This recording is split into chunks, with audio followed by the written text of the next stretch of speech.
पुराने समय की बात है। एक दिन राजा अपने मंत्री के साथ अपने राज्य का हिलचाल देखने के लिए निकलते हैं। वो देखते हैं कि एक किसान पथरीली और ऊबड़ खाबड़ वाली जमीन पर गहरी नींद से सो रहा था। उस किसान को देखकर राजा अपने मंत्री से कहते हैं कि जरा इसे देखो, ये बेचारा इस असुविधापूर्ण स्थिति में भी कितनी शांति से सो रहा है, और एक हम हैं जो कि इतनी अच्छी सुविधाएं के बावजूद भी अगर थोड़ी भी अड़चन आई तो ठीक से सो नहीं पाते हैं। मंत्री ने कहा, महाराज, ये किसान अब इस परिस्थितियों में ढल गया है, इसलिए वो अच्छे से सो रहा है। अब उसने अपनी इसी लाइफ को एक्सेप्ट कर लिया है। मनुष्य का शरीर बहुत ही कठोर होता है, उसे जैसी व्यवस्था मिलती है वैसा ही वो अपने आप को उन परिस्थितियों में ढाल देता है।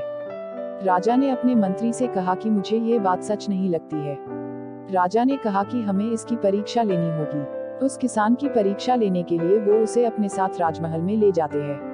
यहाँ पर राजमहल में उसके लिए हर तरह की सुख सुविधा की व्यवस्था की जाती है। उस किसान को बहुत ही अच्छा नर्म बिस्तर सोने के लिए देते हैं।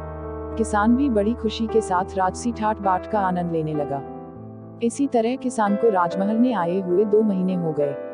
अब किसान भी इस सब सुख सुविधाओं का गुलाम बन गया था।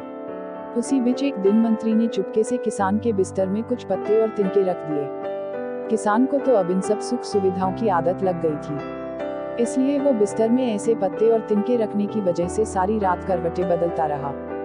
उसकी नींद भी ठीक से पूरी नहीं हो पाई। अगली सुबह राजा और मंत्री उसके पास उसे मिलने के लिए पहुंचे।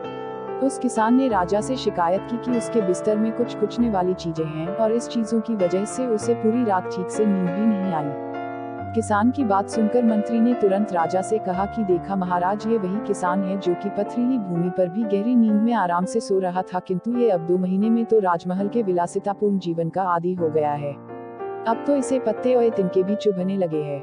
देखा महाराज, मेरी कही हुई बात सच निकली ना कि मनुष्य परिस्थितियों के अनुसार ढल जाता है और वो परिस्थितियों का गुलाम बन जाता है। राजा ने अपने मंत्री से कहा, हाँ, तुमने मुझे उस दिन सच बताया था। इंसान वाकई परिस्थितियों का गुलाम होता है।